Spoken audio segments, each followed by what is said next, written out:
Hey, good morning and happy Friday, y'all. TGIF. Yep, it's coffee time. So let's go have a talk on the porch.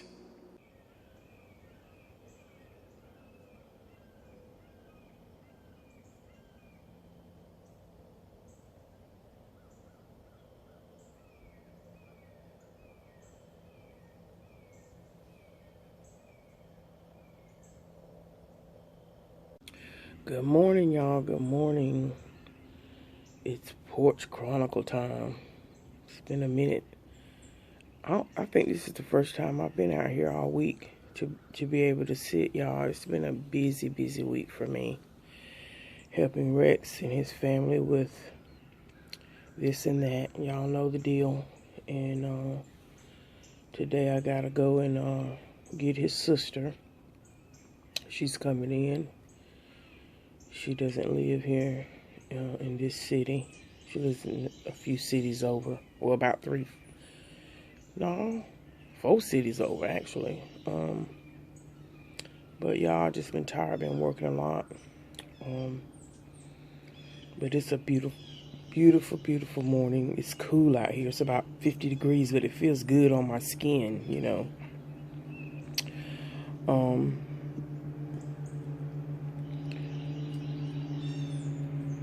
I'm telling y'all, it is so important. Hold on, this plane's going over.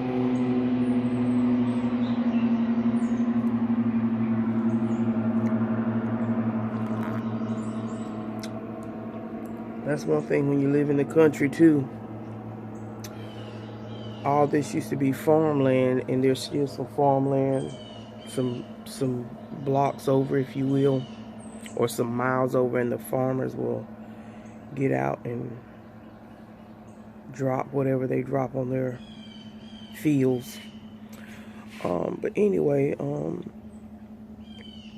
just as a reminder, y'all, it's so important when you get to a certain age. It's very important that you have all your stuff in order, what you would like to happen for your funeral and stuff. And it's just a reminder. I mean, I've been through it with my mother, you know, burying my father, and whenever we had to bury our uncle, or my uncle, her brother. Of course, your mind just don't be thinking about stuff because that's not your arena. But I want to just, you know, me and my mother are going to be doing some videos on family dynamics and family, and this is just a segue into that. Y'all, it is so important as a family. Listen to me. I talked about this a little bit over there on my eating channel. It is so important as a family, that if you've got someone that is sick, a loved one, and let's just say they've been given a prognosis, a diagnosis, or whatever, and the doctor's saying that they don't have long to live, or whatever the case may be. It could be something that happens suddenly, because we don't know the day nor the hour of death when we'll come at our door. But one thing that, if you have immediate family or family in general, you know the people that will more than likely be the people that would have to get all the arrangements done, make the phone calls, whatever.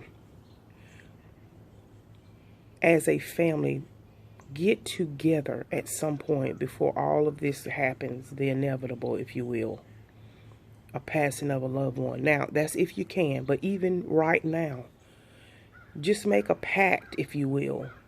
Make a covenant with your siblings or your family members and say, hey, listen, y'all, this is going to be upon us. Let's touch and agree that we don't backbite. Let's touch and agree that we don't get angry with one another, you know, intentionally.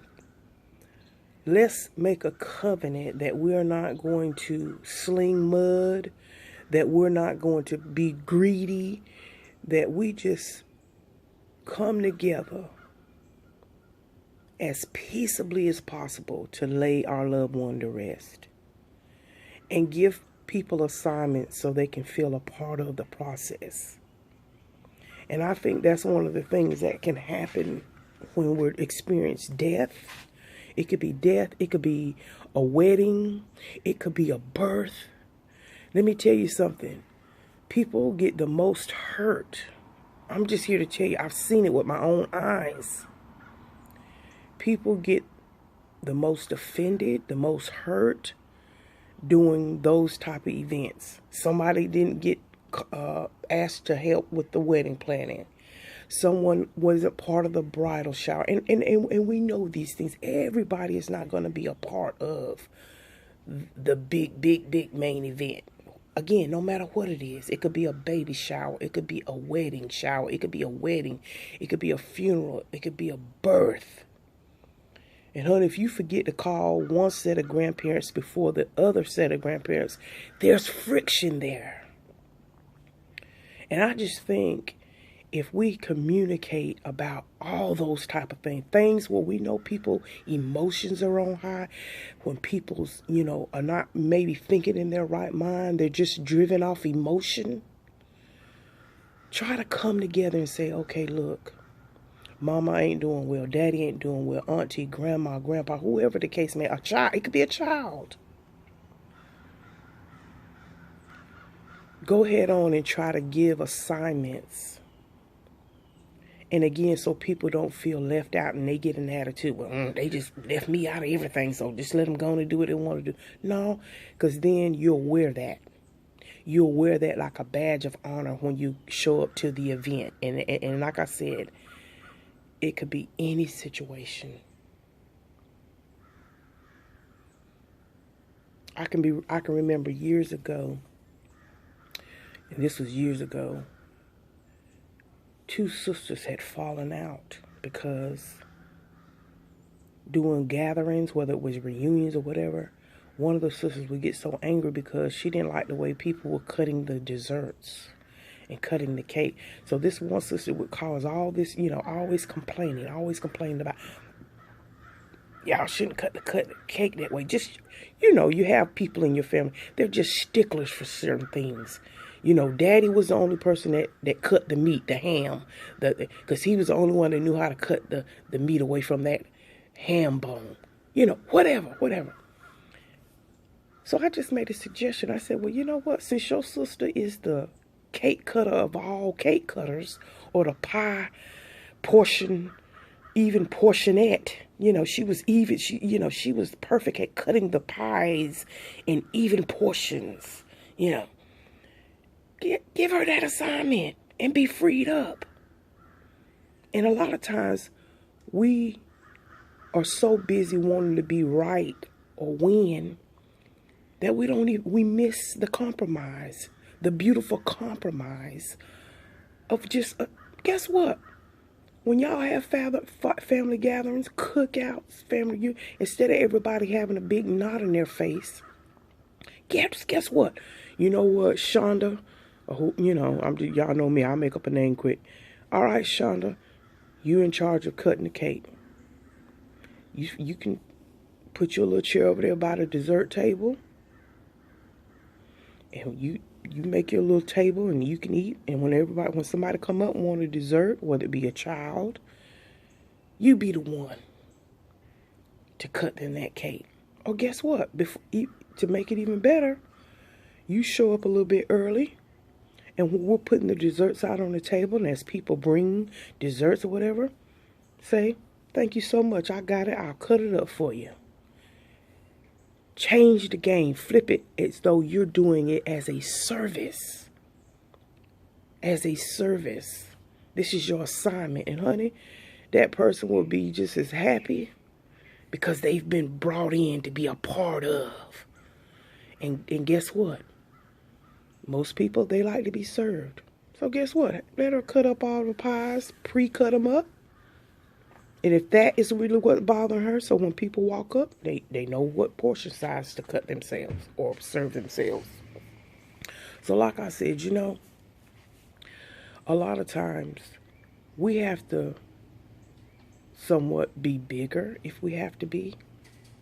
Each one of us. It can't just always be Rebecca and them always the one who step up to the plate.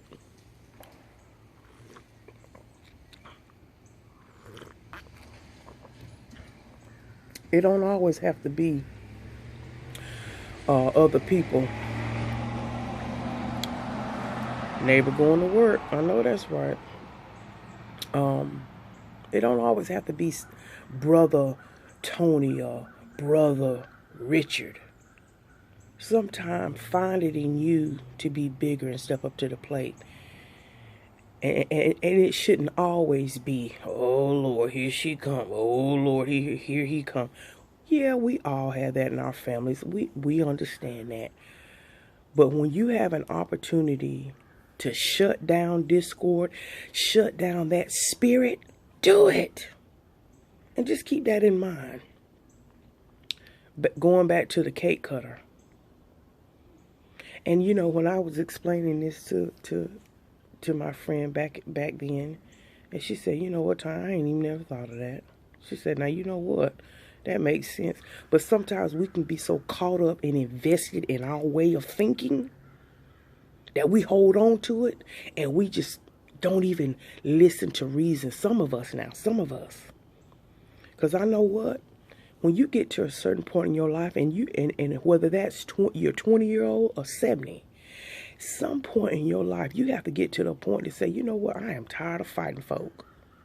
I am tired of arguing with folk. I am tired of whatever. I'm ready to have some peace. Can somebody say peace? So we have to get to a point in our lives where we like, not that we give up, not that we let people just treat us like doormats. Oh, no, I ain't talking about that. I'm just talking about, don't be sitting around just because you got in your mind, oh, here he come, or oh, here she come. No. At some point, we have to begin to understand what fights are important to fight and which ones not. Like the little small stuff. Again, going back to the cake cutting deal. What does it bother you to relinquish that over that to her? Because that's what she seemed to be passionate about. Honey, let her get a cake cutting ribbon, honey.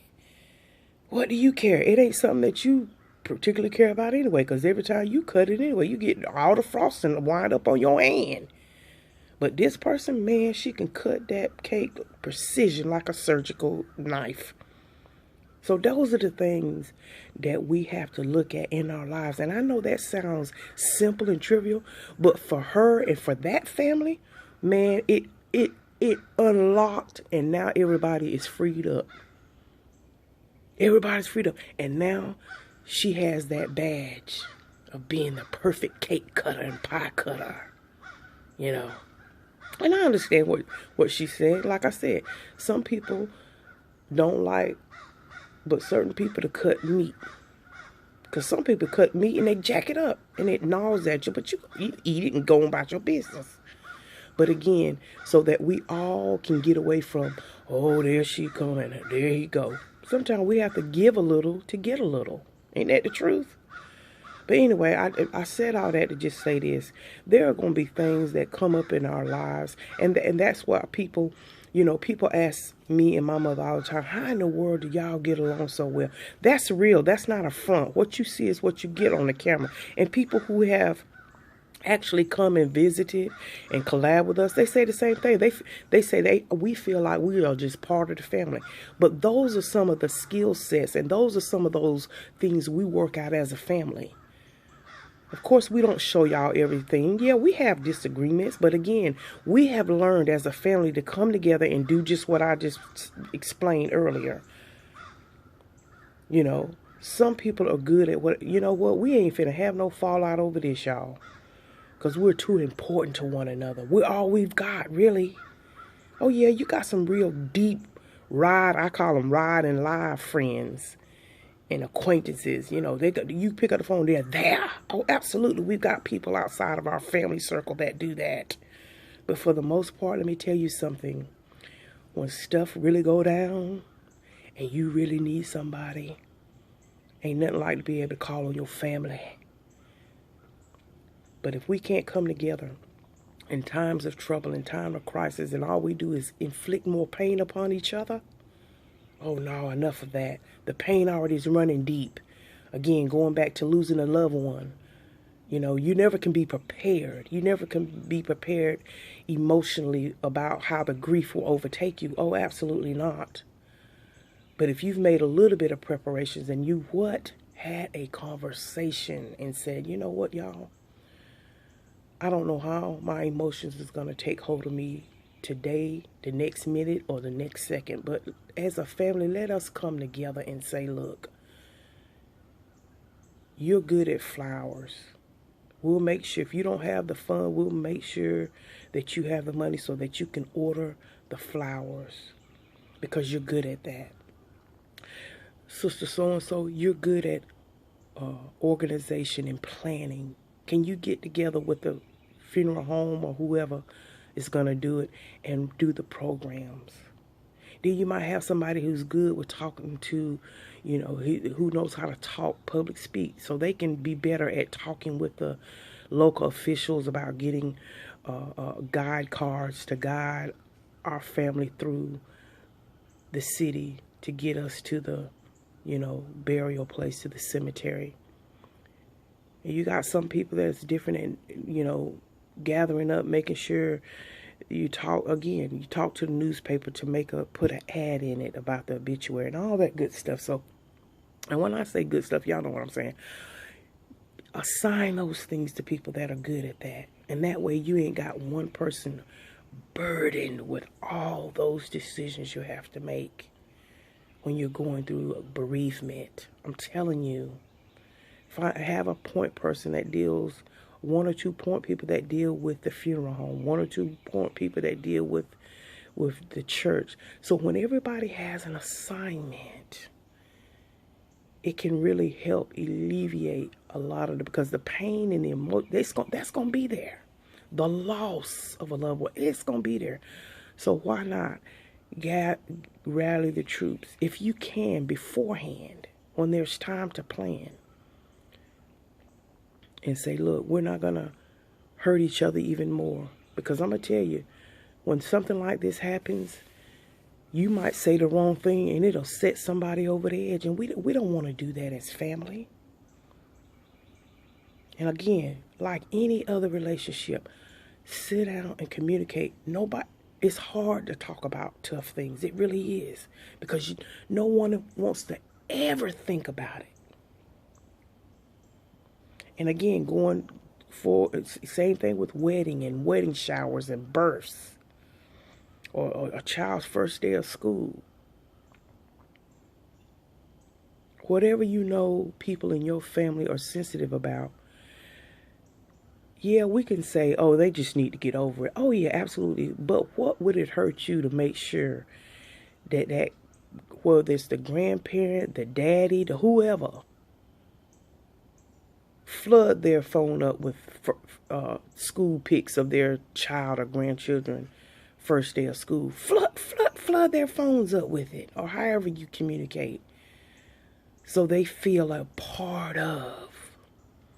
I'm telling you, when people ask me about family dynamics, stuff like that.